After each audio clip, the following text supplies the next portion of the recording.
The bruises blossomed in shades of twilight, faded purples, sick greens, the angry yellow of a dying sunset. Alara traced the edge of one on her arm, a ghost of a touch that still sent a phantom ache through her bones. No one ever asked about them. In the salt-scoured village of Greyhaven, a healer with a limp and a perpetually pained expression was a tool, not a person. Tools didn't have histories. They simply were. Her hut was small, perched on the edge of the cliffs where the sea spray could mist her windows. It smelled of dried herbs, salt, and the ever-present damp. Tonight, the wind howled like a hungry wolf, rattling the driftwood frame of her small home. Alara was used to it.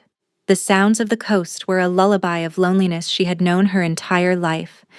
She was mixing a poultice for a fisherman's gash, her movements slow and deliberate. Her hip ached, a deep, grinding pain that sang a duet with the moaning wind. It was an old ache, a part of her, just like the bruises Lyra gifted her with cruel, pinching fingers and the occasional shove against a doorframe. Lyra, her stepsister, beautiful, whole, and sharp as a shard of sea glass. A crash shattered the night. Not the familiar roar of a wave against the rocks, but something heavier, something violent. The door to her hut splintered inwards, torn from its leather hinges. Fear, cold and sharp, stabbed through her. She froze, the small stone mortar still in her hand. A shape filled the doorway, blotting out the moonlight. It was enormous, a creature of shadow and nightmare, four-legged and hulking. Its eyes burned with a low golden light, like embers in the heart of a forge. It was a wolf, but a wolf of impossible size, larger than a pony, its fur the color of a starless midnight. It wasn't a village wolf. This was something ancient, something primal, a beast from the old tales. It took a step inside, claws scraping on the stone floor. The sound was like daggers on slate. Alara's breath hitched. She couldn't run. Her bad leg wouldn't allow it. All she could do was stand there, a broken bird in the path of a storm. The beast's scent filled the small space, pine and cold mountain air, a smell that didn't belong on the coast. It lowered its massive head, those golden eyes fixed on her. Not with hunger, not with aggression. It was something else, an unnerving, intelligent focus, a look of recognition. It padded toward her, silent as smoke. Alara's heart hammered against her ribs, a frantic drumbeat against the symphony of the storm outside. She squeezed her eyes shut, waiting for the teeth, for the end. Instead of a killing bite, something soft and wet touched her hand. Its nose. It nudged the hand holding the mortar, a surprisingly gentle pressure. Then its jaws closed around her wrist, not with the force to crush, but with the firm, unyielding grip of a shackle. The sheer size of its mouth enveloped her entire forearm. She gasped, a sound stolen by the wind. The beast began to pull. It was dragging her from her home, away from the familiar scent of herbs and sea damp, out into the raging night. She stumbled, her bad leg giving way, but the grip was iron. It didn't let her fall. It half-carried, half-dragged her over the threshold of her ruined home. The wind sliced at her thin tunic. Rain began to fall, cold and stinging. "No," she whispered, the word lost. "Please." The beast paid no heed. It moved with a terrible purpose, pulling her away from the village lights, up the cliff path toward the dark, brooding woods that fringed the coastline. This was it. This was how she died. Not at Lyra's hand, not from the slow decay of her own body, but dragged away like a piece of meat by a monster. A strange, almost peaceful resignation settled over the terror. They reached the edge of the woods, where the trees groaned under the force of the gale. A figure stepped out from behind an ancient, salt-stunted oak. A man. He was as immense as his beast, tall and broad-shouldered, a silhouette of pure power against the storm-racked sky. Even in the gloom, she could feel the aura of command rolling off him in waves. The beast stopped at his side, releasing her wrist. It sat at his feet, its golden eyes never leaving her, looking for all the world like a loyal dog. Alara stumbled back, her hand flying to her wrist where the ghost of the beast's jaws remained. She stared at the man, her terror shifting, becoming something more complex, more confusing. He took a step forward, into a sliver of moonlight that broke through the clouds. His face was harsh, carved from granite and shadow, with high cheekbones and a strong jaw. His hair was black as the beast's fur, plastered to his forehead by the rain. But his eyes were the same molten gold. The Alpha King, KL. Every soul in the Northern Territories knew of him, the ruthless king who had united the warring packs, who commanded a beast of legend, who had ruled for centuries from his cold stone fortress up the coast. He was a myth, a ghost story told to frighten children, and he was standing right in front of her. "You," he said. His voice was deep, a rumble like distant thunder, yet it cut through the wind as if they stood in a silent room. It wasn't a question, it was a statement, a conclusion. He reached out, his hand large enough to encircle her throat. She flinched, expecting a blow, but his fingers were surprisingly gentle as they brushed a strand of wet hair from her cheek. His touch was cold, like stone that had sat in winter shadow for 1,000 years. "I have been searching," he said, his gaze dropping from her face to her arm, where the sleeve of her tunic had been pushed up. His eyes narrowed. The air grew colder. The molten gold of his irises seemed to sharpen, to harden into something dangerous. He was looking at her bruises. His hand, which had been so careful, suddenly gripped her arm. Not painfully, but with an absolute authority that sent a tremor through her. He turned her arm over, examining the discolored skin under the moonlight. "Who did this?" The question was quiet, dangerously quiet. It was the quiet of a storm holding its breath. Alara couldn't speak. She just stared at him, at the fury that was dawning in those terrifying, beautiful eyes. No one had ever looked at her bruises with anger on her behalf. They looked with pity or disgust. Or they didn't look at all. "Tell me," he commanded. She shook her head, pulling her arm back. "It's nothing. I'm clumsy." The old lie fell from her lips out of pure habit. His expression told her he didn't believe it for a second. "You will come with me." Again, not a request, a decree. He turned, expecting her to follow. The great beast rose and stood beside him, a silent, furry mountain. She hesitated. I can't. The village. They need a healer." He stopped and looked back at her over his shoulder. A humorless smile touched his lips. "They can find another. My need is greater." There was no arguing. The way he said it, it was like arguing with the tide. You could stand your ground, but you would be swept away all the same. With a sense of unreality, of being caught in a dream from which she couldn't wake, Alara followed the Alpha King and his beast into the woods. The pain in her hip was a dull throb, completely overshadowed by the wild, terrifying hope that was beginning to bloom in her chest. The journey to his fortress was a blur. He must have sensed her struggle, the way her limp worsened with every step on the uneven forest floor.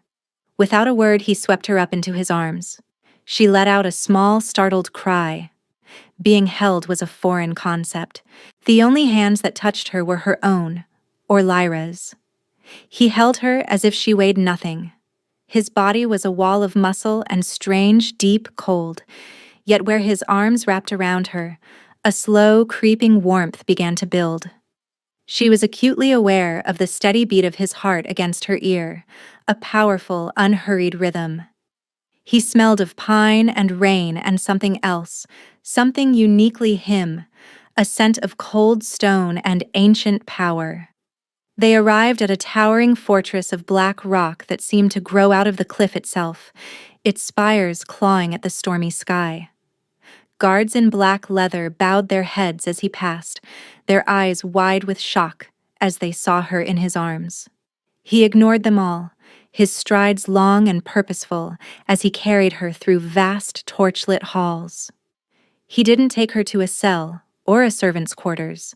He took her to a grand chamber with a roaring fireplace and a bed piled high with furs. He set her down on the edge of the bed as gently as if she were made of glass. "Rest," he commanded, his voice softer now. "Food will be brought." He turned to leave. "Why?" The word escaped her before she could stop it. "Why me?" He paused in the doorway, his back to her. For a long moment, he was silent. "My beast has not stirred in a century," he said, his voice low and rough with some emotion she couldn't name. "It woke a month ago. It has been restless, driving me north along the coast.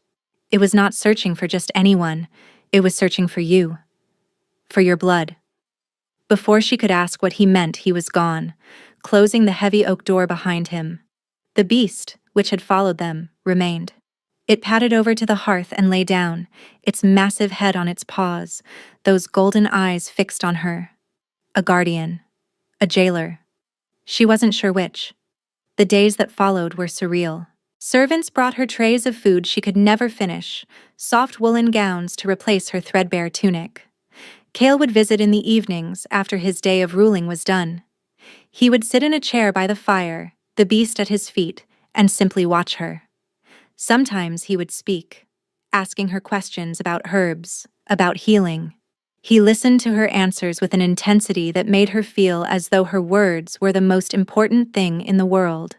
He never touched her, but his gaze was a physical weight, a constant, possessive presence. She learned to read the subtle shifts in his harsh face, the slight tightening of his jaw when he was displeased, the faint softening around his eyes when she said something that interested him. He was a man drowning in loneliness, a king on an island of his own making. She saw a deep, profound guilt in him, a shadow that clung to him like a shroud. One night he brought a basin of warm water and a cloth himself. He knelt before her where she sat on the edge of the bed and gently took her arm. He began to clean a fresh scrape she'd gotten from a fall, his large, calloused hands impossibly gentle. "These marks," he murmured, his thumb brushing over one of the old bruises. "They are not from clumsiness." Tears welled in her eyes. She had spent a lifetime building a wall around that pain, and he was dismantling it with a single, quiet observation.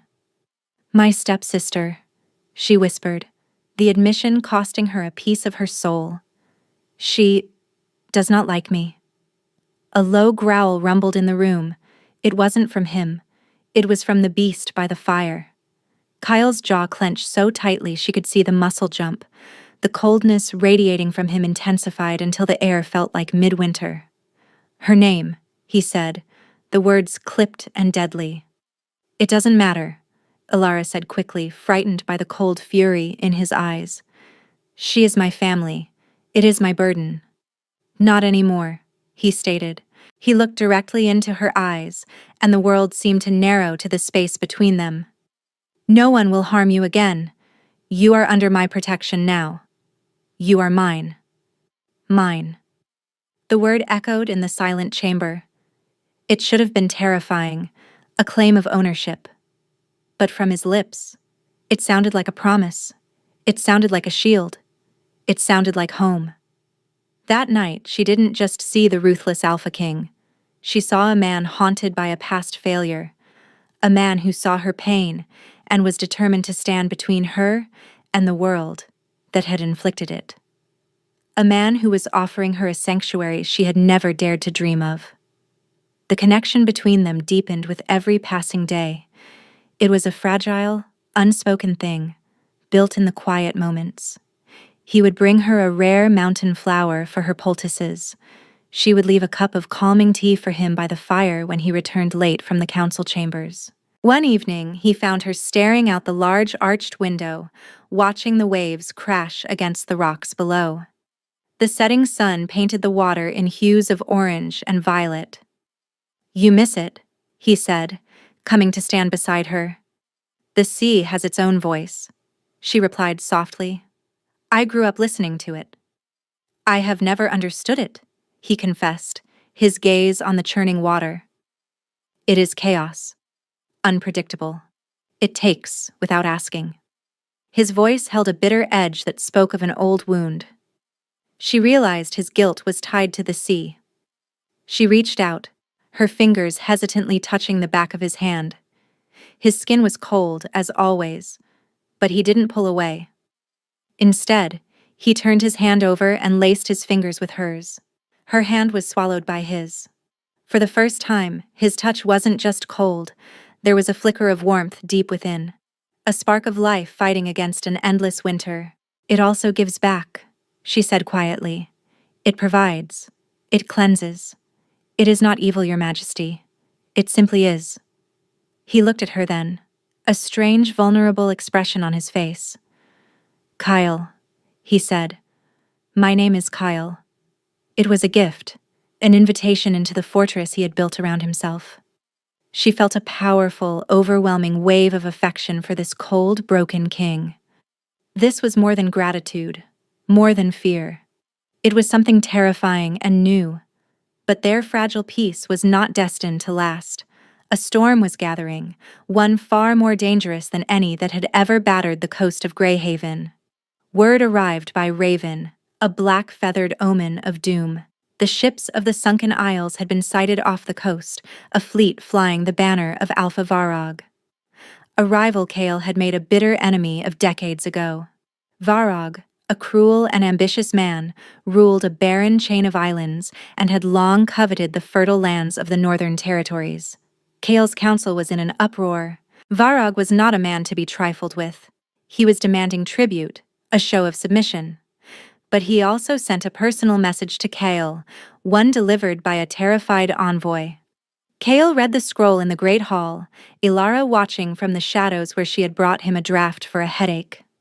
His face became a mask of ice. He crushed the parchment in his fist. What is it? His general, an old wolf named Torvin, asked. Kale's golden eyes found Ilara in the shadows. A look of pure horror crossed his face. He knows she is here, he said, his voice barely a whisper. He demands I surrender her. A collective gasp went through the hall. Surrender her? Why? Torvin pressed. He claims her bloodline, the line of the Silverwood Healers, is responsible for the blight that has poisoned his islands for a generation. He calls her the Blight Bringer, and demands her life as payment to lift the curse. Kale's voice was laced with bitter irony. He knew it was a lie, a pretext for war, but the council did not. They were wolves of logic and survival. They saw one life, a frail, unknown girl, weighed against thousands. My king, a council elder began, his voice cautious. The law is clear. The needs of the pack outweigh the needs of the one. If her life ensures peace? No. Kale's voice was a whip crack. The temperature in the hall dropped. Absolutely not. But the seed of doubt was planted. Over the next few days, the pressure mounted. Whispers followed Ilara in the halls. The Blight Bringer, the Cursed One. The pack, so loyal to their king, was terrified of war. And then Lyra arrived. Ilara saw her in the main courtyard, looking radiant and healthy, speaking with the council elders. Her heart sank. Lyra's eyes found hers across the stone yard, and a malicious, triumphant smile spread across her perfect face. She had found a bigger, grander stage for her cruelty. Lyra fed the council's fears, weaving tales of Ilara's unnatural abilities, the way she was always sickly, the way misfortune seemed to follow her. She painted her as a bad omen, a weakness in the pack that would bring them all to ruin. She was clever, twisting the truth of Ilara's difficult life into a weapon against her.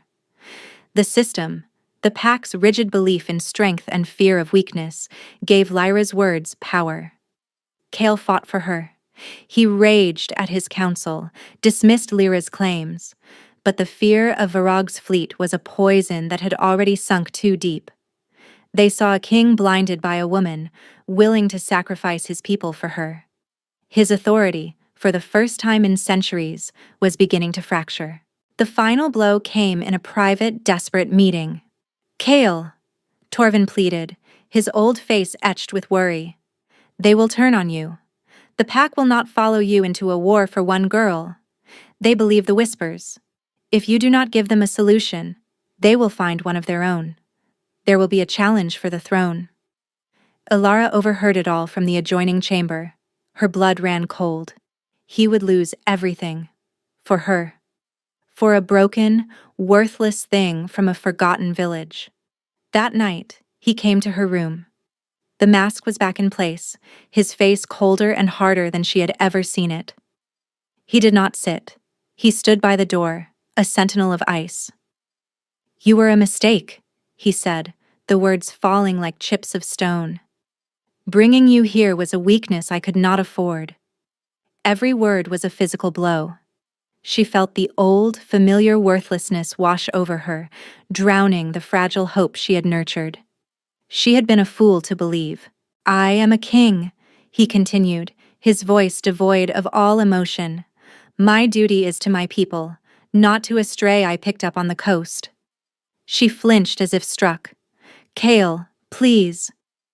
"Do not use my name," he snapped. "You will be taken from here at dawn, sent away where you can no longer be a threat to my kingdom." Tears streamed down her face, hot and shameful. "Where?" "To Varog." A flicker of something, pain, regret, crossed his face before it was buried again under ice. "No, not to him. You will be taken to the Isle of Silence. You will live out your days there. It is more than you deserve." He turned and left, the door closing with a final heavy thud. The sound of a heart breaking. The beast was gone. For the first time since she had arrived, she was truly alone. She didn't sleep. She sat on the cold floor, wrapped in a blanket, and watched the moon trace its slow path across the sky. He had pushed her away to save his kingdom. She understood the logic of it, the terrible, brutal calculus of a king, but understanding did nothing to soothe the agony of the betrayal. He had made her believe she was seen, that she was worthy, only to cast her aside when she became inconvenient. The old narrative of her life reasserted itself. She was a burden, a curse. Lyra had been right all along. At dawn, 2 guards came for her. They were impassive, their faces unreadable. They led her through the silent castle down to a small, secluded cove where a single boat waited.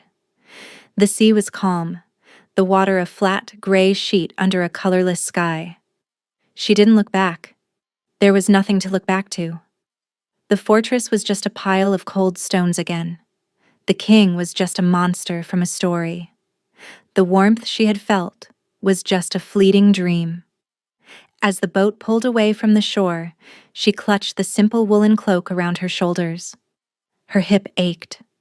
Her heart ached more. She was being sent into exile, separated from the only person who had ever made her feel like she mattered, even if it had all been a lie. The open sea, once a comfort, now felt like an endless, empty expanse of grief. The Isle of Silence was aptly named. It was a windswept rock a day's sail from the mainland, home to a crumbling, abandoned monastery. The 2 guards left her with a small cache of supplies, salted fish, hard biscuits, flint and steel, and then departed without a word. The silence they left behind was absolute, broken only by the cry of gulls and the relentless sigh of the waves. The first weeks were a study in misery. Alara found a small, defensible cell in the monastery ruins, one with a semi-intact roof. She spent her days foraging for edible roots and seaweed, her nights huddled by a small, smoky fire, the profound loneliness a physical weight upon her soul. The pain in her hip was a constant, nagging reminder of her own brokenness. Kale's cruel words echoed in the emptiness. "You were a mistake, a stray." Grief was a tide, pulling her under, then receding just enough for her to catch her breath before dragging her down again. She wept until she had no tears left, her sorrow a dry, rasping thing in her throat. She had allowed herself to hope, and the universe had punished her for it. The Alpha King had seen her, yes, but he had seen her as a liability, a chess piece to be sacrificed. But resilience was a weed that grew in the most desolate of soils. It had kept her alive through years of Lyra's abuse, and it would not let her perish on this lonely rock. Slowly, painstakingly, she began to build a life. She found a freshwater spring. She learned the patterns of the tides and the habits of the seabirds. She began to plant a small garden in the monastery's sheltered cloister, using seeds she'd found in her foraging. It was in that garden that she first noticed it, a strange vitality. The meager seeds she had planted sprouted with an unnatural speed. The leaves on her struggling plants were a vibrant, impossible green. She had placed her hand on a withered, salt-blasted rose bush left by the monks centuries ago, and the next day, a single, perfect bud had appeared on a dead branch. She tested it. She found a gull with a broken wing huddled amongst the rocks. Instinctively, she cupped it in her hands, her grief for the small, broken thing overwhelming her. She felt a strange warmth flow from her palms, a gentle, humming energy. She didn't understand it. She just held the bird, whispering soothing words until it fell asleep. The next morning, it was gone. She saw it later, soaring high above the cliffs, its flight strong and sure. Her power, the dormant magic of her bloodline, was waking up. Here, in the solitude and silence, with nothing to suppress it, it was beginning to seep out. It wasn't a torrent, just a trickle. A quiet surfacing. It was life magic. The ability to nurture, to mend, to make things whole. Everything she herself was not. The irony was a bitter pill. Once a month, a supply boat would arrive, sent by Kale. It was a silent transaction. The sailors would leave a crate on the beach and depart before she could even approach. The supplies were a reminder of his bargain, her exile for his kingdom's safety. But one sailor, a young man with kind eyes, would sometimes leave a folded piece of parchment under a rock. News from the mainland. The news was bleak. The peace Kyle had bought with her banishment was a fragile lie. Varog's ships still prowled the coast. Trade was suffering. The pack was restless. Their Alpha A changed man. He does not speak, one note read. He sits on the throne like a statue of ice. The beast has not been seen since you left. Another note was more desperate. They say he is fading. The light in his eyes is gone. He walks the battlements at night, staring out to sea. He is a ghost in his own castle. Each note was a fresh twist of the knife in her heart. He was suffering. His coldness, his cruel words, they had been a mask to hide his own pain. He hadn't cast her aside because he didn't care. He had done it because he cared too much. He had chosen his people over his heart, and the choice was destroying him. Her grief for herself transformed into a deep, aching grief for him. Months bled into a year. The quiet power in her grew stronger. Her garden flourished, an oasis of impossible life on the barren rock. The constant ache in her hip began to fade, the bone slowly mending itself with the overflow of her own magic. She was becoming stronger, healthier, whole. Then came the note she had been dreading. War. Varog has landed his forces at Black Sand Bay. The battle is joined. The king leads the charge, but he fights like a man with a death wish. Alara crushed the parchment in her hand. She looked at her small, thriving garden, at the sturdy walls of her stone cell. She had found a strange peace here, a safety in her isolation. But it was the peace of the grave. Kyle was fighting. Kale was dying, and she was hiding on an island. No more. Her choice was instantaneous. She would not let him die alone. She would not let him fall for a sacrifice she never agreed to make. She packed a small bag with dried herbs and the last of her biscuits. She stood on the highest cliff of the isle, facing the mainland, a tiny speck on the horizon. The supply boat wasn't due for weeks.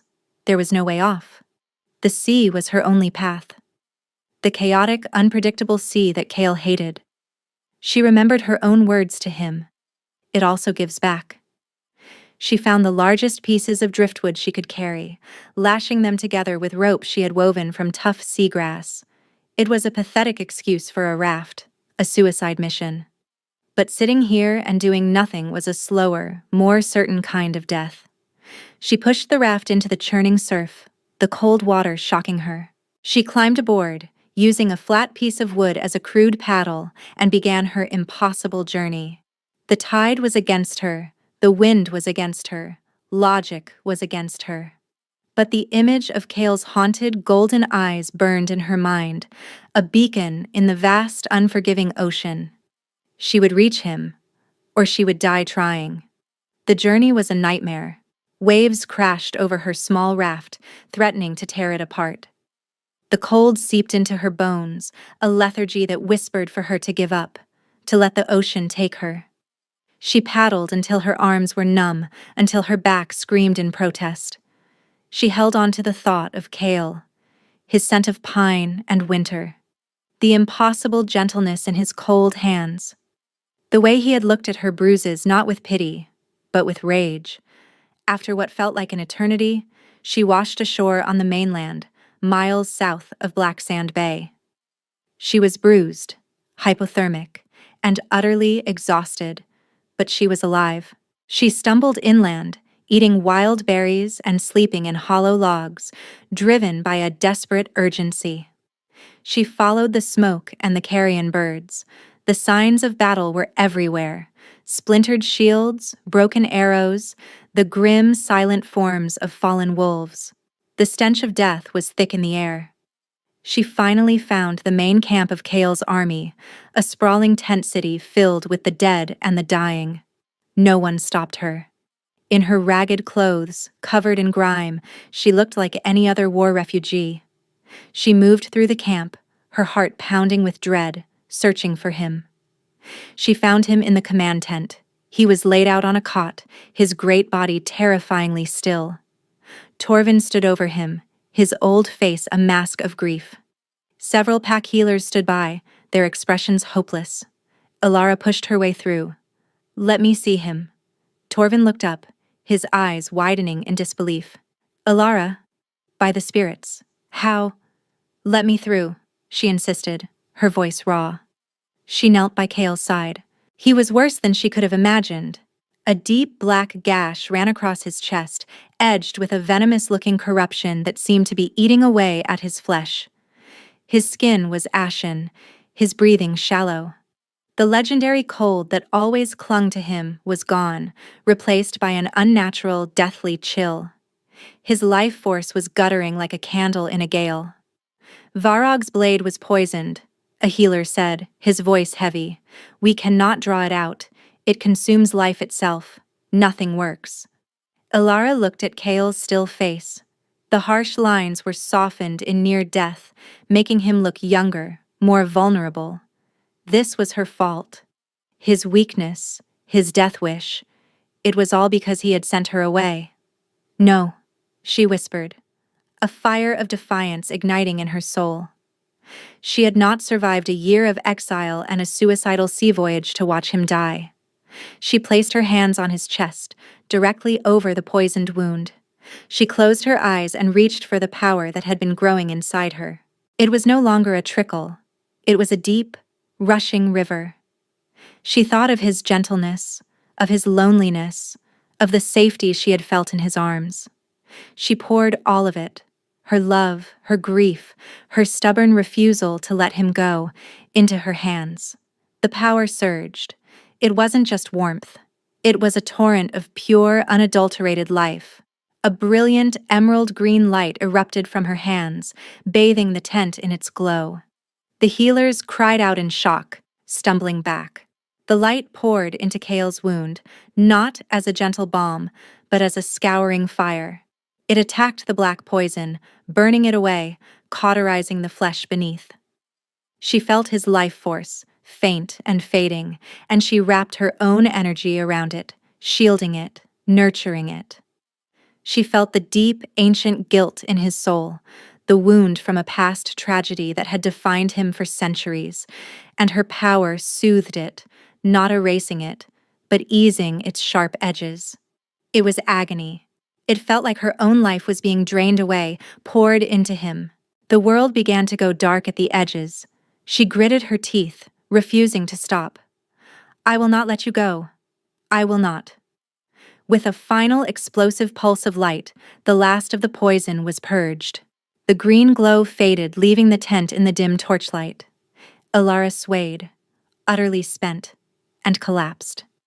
But before darkness took her, she saw Kale's eyes flutter open.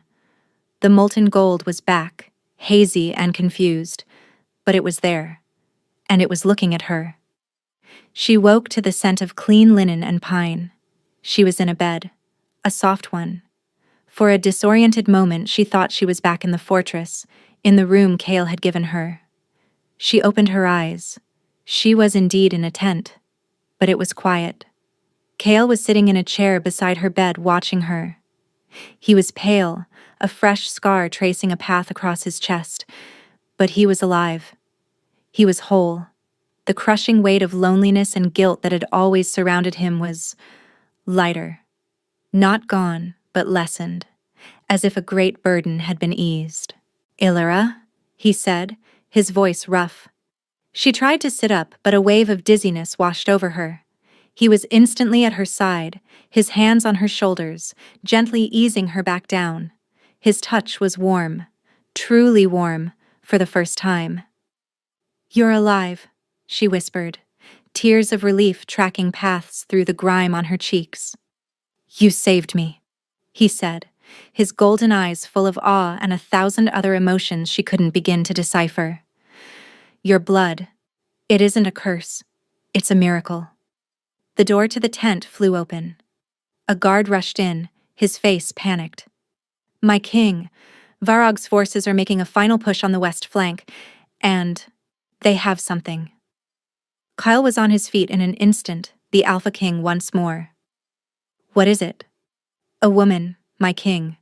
They dragged her from the refugee tents. It's your stepsister," he said, looking at Ilara with dawning horror. "Lyra." Varog had Lyra, but then a second guard appeared, his face grim. "No, not her. The prisoner they took is blonde. The other one, the dark-haired one. She's leading them." She pointed out the healer's tent. "She works for Varog." Ilara's blood ran cold. Lyra wasn't a prisoner. She was a traitor. She had sold them all out. And Varog didn't have Lyra. He had mistaken some other woman for her. He was trying to draw her out. But what did he want with Lyra? Then it hit her. He didn't want Lyra. He thought Lyra was the Blightbringer. He didn't know about Ilara. But Lyra knew. Lyra had just shown him exactly where to find the real prize. Before Kale could react, the tent flap was torn aside. Varog stood there, flanked by 2 of his monstrous guards. He was a tall, wiry man with cruel, intelligent eyes, and his gaze was fixed on Ilara. "So," Varog said, a slow, predatory smile spreading across his face. "The traitorous bitch was useful after all. I came for a Blightbringer, but it seems I've found a fountain of life instead. Much more valuable."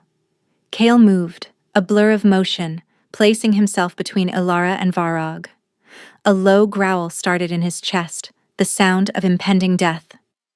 His beast was awake, close to the surface. "You will not touch her," Kale snarled. Varog laughed. "I don't need to. Not yet." He snapped his fingers. His guards surged forward, not at Kale, but at Ilara. Kale roared, moving to intercept, but Varog was ready. He threw a small glass orb at Kale's feet. It shattered, releasing a cloud of black, acrid smoke. Kale choked, staggering back, his eyes watering. A paralytic agent. The guards grabbed Ilara, their hands like iron bands on her arms. She struggled, but she was still weak, her energy spent. They dragged her from the tent, out into the chaotic battlefield. "Kale!" she screamed. She could hear him roaring her name, a sound of pure, helpless fury. Varag followed her out, a satisfied smirk on his face. Your king is powerful, but predictable. He will follow. And when he does, my army will cut him down. They dragged her toward Varag's command post, a fortified position on a rocky outcrop. She was the bait in a trap, and Kale was walking right into it. Desperation gave her a surge of strength. She stomped down hard on the instep of one guard, twisting as he howled in pain. She wrenched one arm free and slammed her elbow into the face of the other. For a glorious second, she was free. She ran, her newly healed leg moving without a hint of a limp. But she didn't get far. Varag himself caught her, his arm wrapping around her throat, cutting off her air.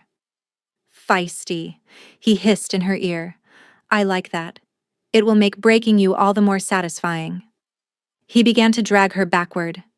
Suddenly, a shadow fell over them. A massive, midnight black wolf stood on the rocks above them, its golden eyes burning with cold, murderous rage. The beast. It had fully manifested. It leaped. It didn't land on Varag. It landed between Varag and the path back to Kale's army, cutting off his retreat. It was a strategic move, an intelligent one. This was not just a mindless animal. This was Kale, wearing the form of his rage. The beast growled, a sound that vibrated in Alara's bones. It was a promise of annihilation. Varag paled, but his grip on her tightened. Call it off, or she dies, he yelled, pressing a blade to her throat. The beast stilled, its lips pulling back from its enormous teeth in a silent snarl. Come on, Kale, I know you're in there, Varag taunted. Your precious mate for my life, a fair trade. Alara felt a strange calm settle over her. She had been a victim her whole life, a victim of her body, of her stepsister, of circumstance. Not anymore. She had saved a king. She had faced the sea and won. She would not be a bargaining chip. She looked at the great beast, at the golden eyes of the man she loved. She met his gaze and poured all her trust, all her faith, into that single look. Then she drove her head back with all her might, smashing it into Varag's nose. He roared in pain and surprise, his grip loosening for a fraction of a second. It was all the beast needed. It moved faster than anything that large should be able to move. It was on them in a single bound. Jaws that could crush steel closed on Varag's sword arm. There was a sickening crunch of bone. He screamed, releasing Alara as he stumbled back. The beast didn't kill him. It threw him aside like a broken doll and turned to her, its massive form a shield between her and the rest of the world. It nudged her with its head, a gentle, questioning gesture. Behind them, Kyle's forces, rallied by their king's recovery and the sight of his legendary beast, crashed into Varag's now leaderless army like a tidal wave. The battle turned into a rout. Amidst the chaos, the beast lowered its head and allowed her to lean on it. It walked her slowly, carefully, back toward the safety of their own lines. Later, after the last of Varag's forces had been captured or driven into the sea, she found Kale in his tent. He was human again, pulling a clean tunic over his scarred chest. He looked up as she entered, and the breath caught in her throat. The coldness was gone. The guilt was a distant echo. All she saw in his golden eyes was love, fierce and profound. He crossed the space between them in 2 long strides and pulled her into his arms. He held her tight, his face buried in her hair. I thought I'd lost you, he breathed, his voice thick with emotion. You pushed me away, she whispered into his chest. It was the stupidest, most cowardly thing I have ever done, he said, pulling back to look at her. He cupped her face in his hands, his thumbs tracing her cheekbones. His hands were so warm. I chose my crown over my heart and I lost both. I will never make that mistake again. He searched her face. Ilara, He struggled for the words. For centuries, I have been haunted. My first mate, my family, they were on a ship. A storm took them. I was on the shore. I was king, and I was powerless against the sea. The guilt has been a poison in my soul ever since.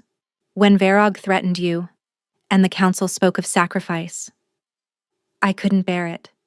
I couldn't watch the sea take something I loved again. So I sent you away. I chose a living hell over the risk of losing you forever. Tears filled her eyes as she finally understood the depth of his wound. You don't have to carry that anymore, she said, placing her hand over his heart.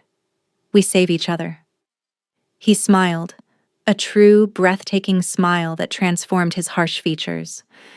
I love you, Alara of Greyhaven. I think I have from the moment my beast laid eyes on you. I love you, Kale, she replied, her voice steady and sure. He lowered his head and kissed her. It was not a kiss of possession or desperation. It was a kiss of reverence, of promises kept, of two broken souls finally made whole. They dealt with the traitors the next day.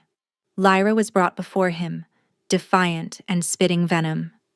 She's a cripple, a worthless scrap. You would choose her over me? Kale looked at her with cold pity. She is my queen, he said, his voice ringing with absolute authority. And you are nothing.